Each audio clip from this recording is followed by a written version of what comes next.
the privacy and security concerns are very, very critical.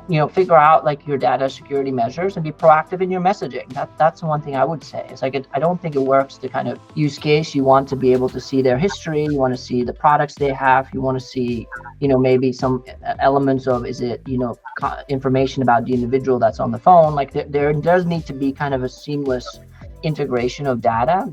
Can you power the Gen AI application? If you had all the capabilities, like there's somebody going to like bang on your door and demand to see how you actually manage your data. Hello and welcome everyone to the next episode of the A Media House podcast Simulated Reality. Today we have with us a data and analytics leader from ZS, Willem Koenders. Welcome, Willem. How are you today? I'm doing very well. Thank you for having me. How are you? I'm doing good too. Fantastic. Great. Thank you so much for joining. You've been in the industry for a while, in the AI and data science industry. It has taken its shape over the course of the past couple of 2 decades, right? And it has evolved to a point where we want to kind of achieve AGI, which is artificial general intelligence. But in the last 1 or 2 years, we have taken some steps in that direction. One of the things that has remained always constant is for a good any technology, for a data-driven technology to be successful is the data management aspect of it. And you have worked extensively in the field. What has your experience been? How has the overall data management as a technology or as a means to build the technology evolved over a period of time? And why is it so crucial in the context of building high-end technologies like Gen AI?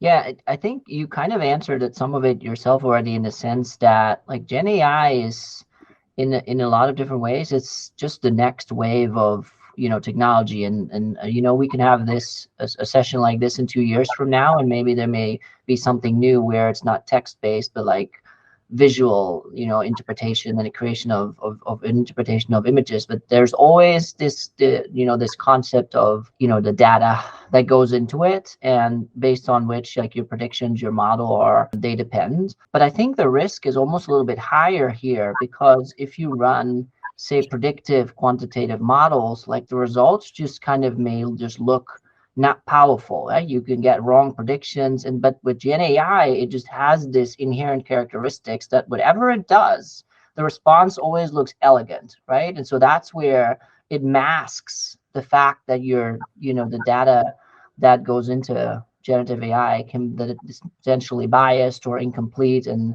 it's in any case not the right foundation for these models. And so for generative AI, this is one kind of factor, which is why it's even more important. But the other part is that it is particularly complex in its requirements of the data, right? It needs very large data set. Well, not all of them, right? Let's maybe in a little bit, we can categorize a couple of different types. But in a lot of cases, it needs very large data sets. They need to be diverse. They need to be high quality as well. High quality, I think, is maybe that's something that self-explanatory. Large as well, because you can't train the data on like 2 or 3 or 10 or even 1,000 instances. There needs to be a lot of iterations. But maybe the diverse one is even more important, right? The fact that if your data set, say, is based on people of one certain ethnicity, before, or age group or region, then your model is going to kind of incorporate that. But in any case, like what you said, like in the last couple of months, is what's happened is that there's been a rapid adoption of kind of the general generative AI, like that you and I use maybe to help you get ideas or draft emails. But what's been taking companies a lot longer is to kind of take those foundation models and train them. And it's not the training that's really the struggle, as I think is in closing your question. It's really the data, right? Like, do you have the right data from the right sources? The privacy and security concerns are very, very critical. Maybe just one kind of final thing on this is it's also like the sheer computing and storage power needed to train these models is something is good to keep in mind, right? Just for I guess something I read is just to generate one image, you need the energies that would charge your phone, right? Completely. For example, if you look at Google AI's, work, like that, the electricity to be able to power that would power the entire country of Ireland. Like this is like these are things that you really need to keep in mind when we talk about the broader data capabilities that you would need to kind of power the use cases on generative AI. And what you've seen in the last couple of months is companies recognize that, right? They kind of almost like rushed into like promising things, and now in a lot of places you kind of see the good old data governance professionals who said like, told you, right? You need the data still. Anyway, that's kind of how I've seen it. Yeah. While different characteristics about data, like the size, and the variety in data is something that is very crucial for building this Gen AI capabilities. One of the problems, even a step before that, what we are seeing is essentially just the availability of data, or the possibility or the comfort with which clients can share the data to kind of Yep. build these applications, right? So there were several instances where there were some data leaks. Some big companies have seen some accidents in the last couple of years, right? And that's why, especially with the kind of technology that is being built, Gen AI, and the kind of the size of which the data is demanded from this, they are very skeptical of it, right? And many companies are not giving it. This means that people building Gen AI, or companies building Gen AI, need to come up with many innovative solutions. They can't just rely on the company's data, for which they're custom building the Gen AI use case. What has your observation been in this area, and what are some of practical solutions that you're implementing, especially when the Right. client is very skeptical of offering data? And the client, like the individuals here, right? Or let's say the companies that would have to share their data to then kind of be able to enjoy the benefits of the generative AI applications. The company, yeah. Yeah, so like I mean, you hit the nail on the head. And there's not really a quick way around any of this. Neither there's some kind of similarities here between generative AI and other AI or any other kind of data-driven applications and use cases. But like there's at least if I think about it now, there's kind of three things that come to mind for me. One is just to aggressively or proactively just address this privacy and security component. That's one. Two is to potentially buy data if depending on the what you're trying to do, buy the data that's already managed by someone else. And three is you can actually use synthetic data as well, right? In a lot of cases. Let me maybe super quickly go through these three. Like the first one is if you require the data, which for example, like personalized communication, like if you want to personalize, the communication that goes back in an email or in a call center or things like that, you're going to have to get access to some bits of information that will help you do that. And so and there's many other use cases like this. Like there's just you can't just ignore it, like just do it anyway and kind of have like these very long scrolled policies and standards. Like people just don't trust it anymore, like you said, and it only has to go wrong once for you to basically have like reputational damage that won't go away for years. And so just be proactive here, like have transparent policies, like clear short ones, not like very detailed legal sounding ones. Figure out like your data security measures and be proactive in your messaging. That's the one thing I would say. It's like I don't think it works to kind of try to ignore it or focus on other things, but you can clearly communicate why you need this data and also like how it would benefit people, and then they can make their own consideration. Like, is it helpful or not? I've worked for years with these like general chatbots. Like I can't stand them. I hate it when I have to go call somebody up and like I have to go into like these menus and click 5, click 7, click 2. And I'd love for people to have some data from me so I can just shortcut, here. So I think there's a lot of other people that may think the same. The second part was like buy the data. I mean, that's actually, I think self-explanatory, right? Depending on what you're trying to do, there's an enormous amount of data that other parties, literally their job is to gather it and sell it, geolocations, for example, or behaviors or other types of data where you can consider, circumventing trying to get it from your own customers or clients and see if you can use another data set to train your model. And then the final one that I think is the most interesting one, specifically for generative AI, because I myself actually used it too, is synthetic data, right? Because all what you want to do to kind of train your generative AI model, your large language model, is you want to have the right set of data that is representative of how it could be in real life. And so, like, maybe for the sake of brevity, I won't go into like the full kind of 10-minute pitch on it. But like, we've had a solution that we built ourselves, where we needed to kind of assess the maturity of companies in their data capabilities, which in a very large extent, they depend on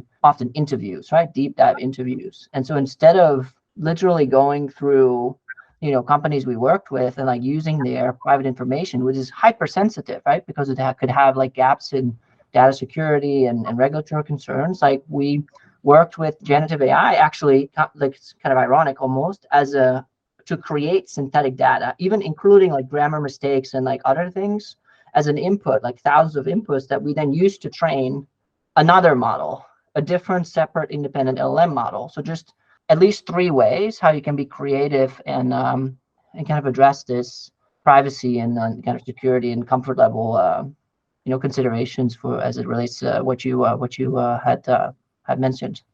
But the first case makes a lot of sense, that you build trust. But in the second case, where you're buying data, or third, where you're building synthetic data, won't that kind of decrease the customization for that Gen AI application or use case that you're building for the company?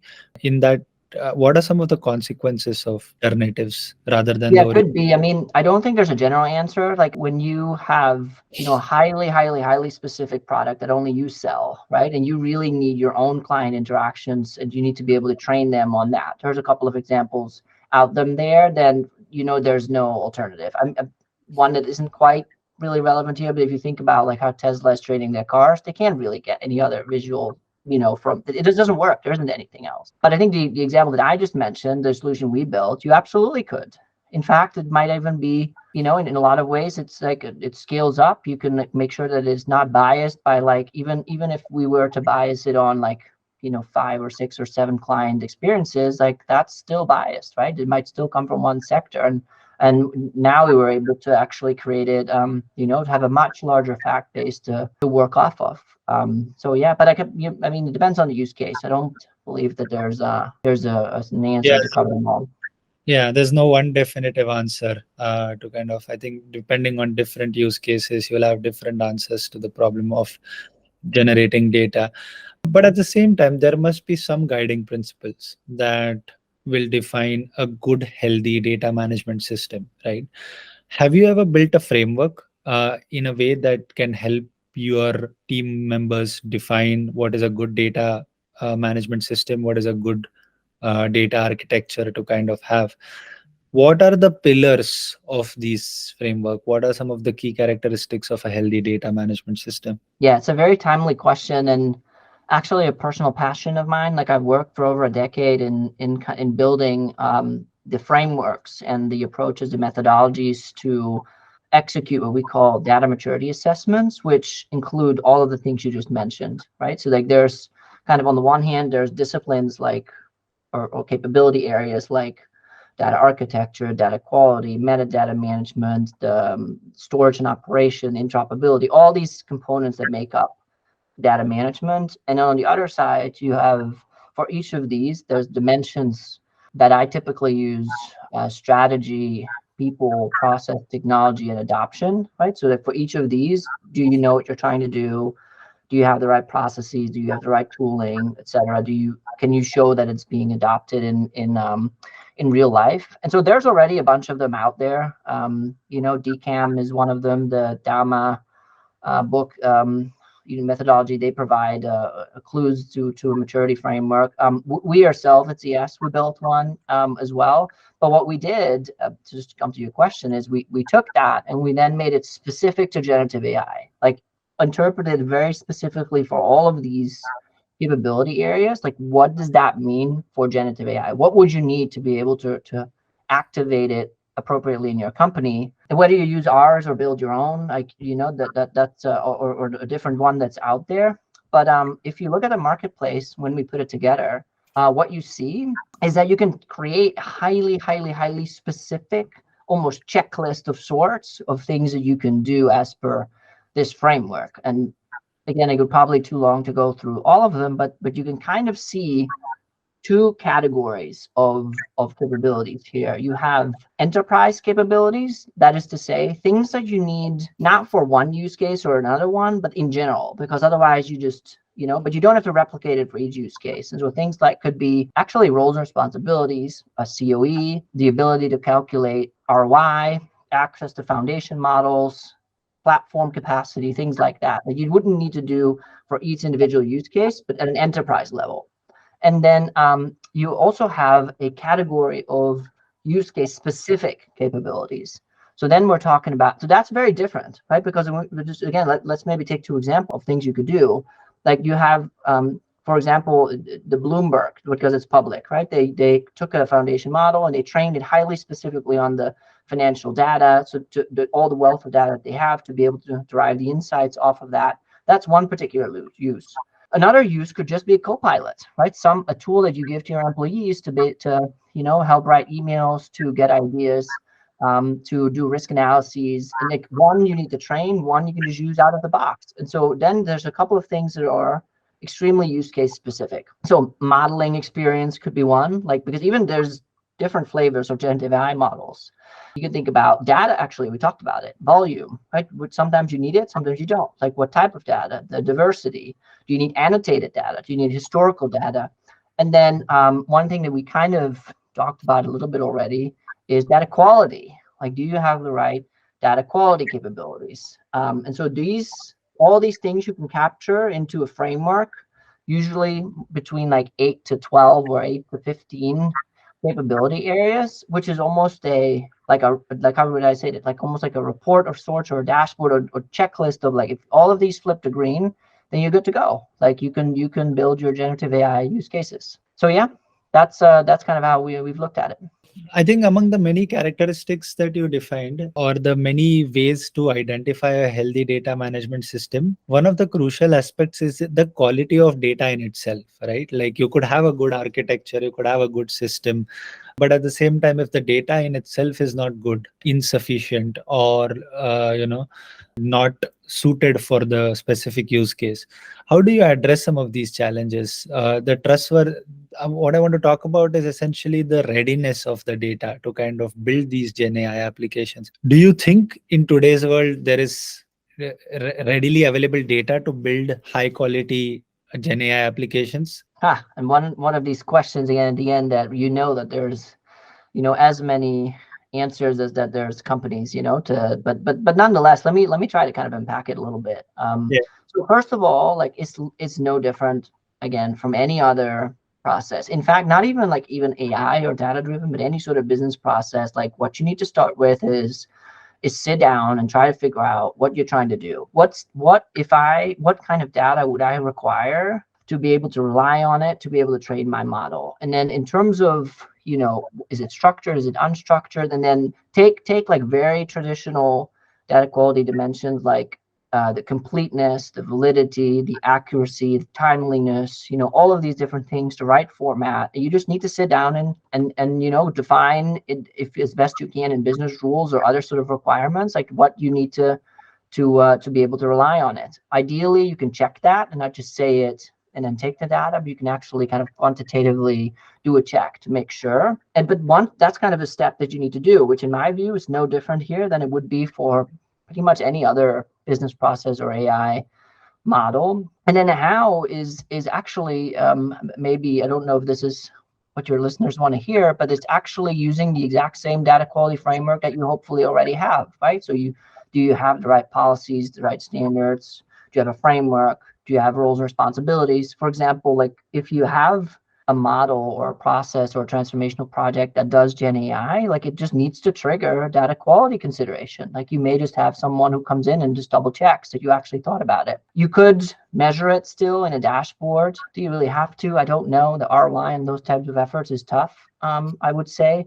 But whatever you do, like do it close at the source, right? Because especially with Gen AI, I can imagine that it might be very tempting to take data, kind of not fudge it, but like almost run an LLM type of applications to clean it up and then train it. Like don't do that. Like keep it at the source, close to the source, so that you know that you have a reliable foundation for your model. And then maybe one final thing that comes to mind is which I do think is different for generative AI than it is for other applications, is to measure not just the input right into the model, but also have measure some kind of part of the output, like the actual responses that it gives, and like where you see that the quality of the response is dipping, figure out why, right? And like, is that because it didn't have certain data? Is it because it looked at the wrong thing? Like there is a feedback loop here as well, where you should look at the outputs as well and have that be an input back into your input data, I would say. My next question to you is kind of goes back to one of the answers that you gave before, is that you said that there is a lot of variety of data, right? When you said variety, is it in terms of the formats of the data? And uh, does Gen AI require different formats of data coming together to kind of produce or generate content? And if that is the case, what are some of the methodologies? Firstly, what are some of the challenges to streamline these processes? What are some of the areas to adopt to kind of enable this? Yeah, you're exactly right. So like generative AI, if you compare, again, lots of flavors of it, but if you kind of average it all out in a general sense, it does tend to need access to several types of data, right? Like, for example, if it's a call center use case, you want to be able to see their history, you want to see the products they have, you want to see, maybe some elements of, is it, information about the individual that's on the phone. Like there does need to be kind of a seamless integration of data that is, depending on the use case, it may have to be real time, even like it may have to actually be retrieved like on the spot. And so that's, again, is a very classic pain point in any sort of organization of any sort of minimal size. And yeah, so that's I mean, in this area, there's, on the one hand, like the fact that it's so tough is also, you can see that there's so many companies claiming to have the right product here. Like and I'm not exaggerating that I get at least 2 reach out on average every single week of a company in this area, like data platform, data integration, kind of saying that they've solved for it. And I think that a lot of times, like, they have really great solutions, but on the for the most part, like, I'm still very skeptical, because a lot of they work extremely well in demos. It's very hard in implementation when you actually have to open up your Oracle database or your S3 buckets or whatever it is. But the piece that I get excited about is almost like, this is data for AI, but there are some occasions where AI can help you do this too, right? And so that is still somewhat skeptical, but there are some really cool trends out there where you have these AI powered data integration tools and patterns out there, which can help you scan and discover metadata, interpret and understand the data. I'm still saying that I'm still skeptical to see it in practice. Like, it's not a plug and play and it works, but I think give it some time, and I think that might really help. And I mean, I love my job and I'm very passionate about data governance, but all those years that I've spent, digging through ETL scripts and meeting recordings and, try to get them over definitions. Like, it would be amazing if, like, something for Gen AI, this might be a piece of cake, so yeah. Fantastic. And my last question to you, Willem, as we come towards the end of this conversation, from what I kind of gather from the things that you said, essentially, it's still early stages for Gen AI, but at the same time, data remains crucial unless and until we resolve the issue of a data management system and make these architectures robust. We are not going to be able to build applications that can scale. What are some of the future trends that you see in a data management system evolving as we go ahead and the technology for Gen AI and overall data-driven technologies evolve?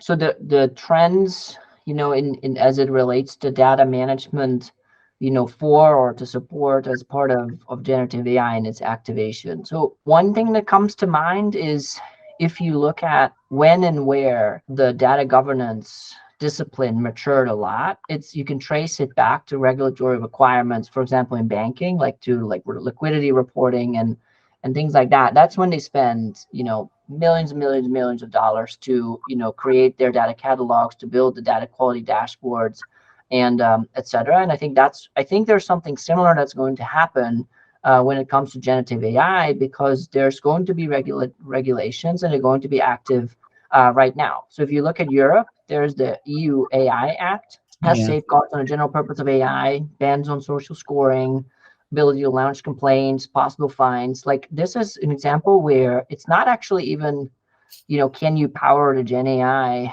application? If you had all the capabilities, like there's somebody going to like bang on your door and demand to see how you actually manage your data. What are you basing it on? And so there's always a lag, right? The regulation is live a couple of months. In some places, it will be coming. It always takes a few years for it to take effect, but it will take effect, right? And the fines will be high. And so there's absolutely going to be an uptick in kind of the regulatory and ethical considerations. I think the second part is maybe regretfully, but there's going to be some frustration within companies, right? As the data just continues to limit the progress around generative AI use cases. That is just, there is no simple solution to solve some of the things we just talked about. Like you just can't, it just won't overnight go away. And so there may be some frustration on the part of, business leaders when they try to do this. But I think related to this, like I would keep an eye on startups, like smaller companies that have found a way to train models to build products and services that don't have this legacy data problem, can maybe use synthetic data to really, really quickly scale, right? That there's a couple of, I would just keep an eye on that. And then the final thing we already talked about that I would think about is, not just, say generative AI of data for generative AI, but the other way around. Like how can generative AI help data management, like with business metadata creation, look through emails and transcripts, kind of distill these insights. But that's the final, the trend that I would keep an eye on very closely. Fantastic. I think that's a very good insight into the idea. So I think startups have an important role to play is a very interesting perspective, something that I had not heard before. And especially I can imagine the kind of different variety of solutions and unified analytics platforms that they're building to enable not just Gen AI, but building of overall data-driven technologies. And sometimes we just don't have a solution. So that's going to be also an interesting perspective to. Yeah, and I think just to maybe want to tag one thing to it, it's like sometimes like if you look in banking industry in Europe anyway, like banks can no longer just keep your data. There's some kind of regulations now where through open banking standards and et cetera, where some of your data is going to be opened up to third parties. And so like they might not even need a lot of it. They might have it because if you give them access, like there's going to be a couple of, just keep an eye on it. There's going to be startups who are going to be, first mover advantage, who can move much quicker, get it right, and scale. So let's see. Yeah, while still some problems remain, some problems find a solution by itself. So that's a good way of looking at it. Thank you so much, Willem, for your time. I think this is a very interesting conversation, a very pertinent conversation in today's world of fastly advancing AI and generative AI. Thank you so much for giving your insights. Of course, no problem.